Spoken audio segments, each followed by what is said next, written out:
তাকওয়া এক শব্দ, কিন্তু এর অর্থ গভীর।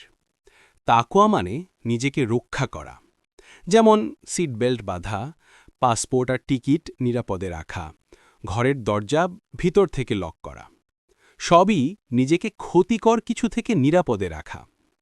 ঠিক তেমনি ইসলামে তাকওয়া মানে যা আল্লাহ অপছন্দ করেন তা থেকে নিজেকে বাঁচানো। একবার ভাবিত, আমার মধ্যে কি সত্যিই তাকওয়া আছে? এর পরের বার কিছু করার আগে নিজেকে একবার জিজ্ঞেস করব যে আল্লাহ কি এটা পছন্দ করবেন। একদম সৎভাবে উত্তর দিব। নিজের কাছে অন্তত সত্য বলা কষ্টকর হবে না আশা করি। যদি উত্তর আসলেই না জানি, তবে খোঁজ করব। মনোভাব থাকবে যেটাই হবে আমি মানব।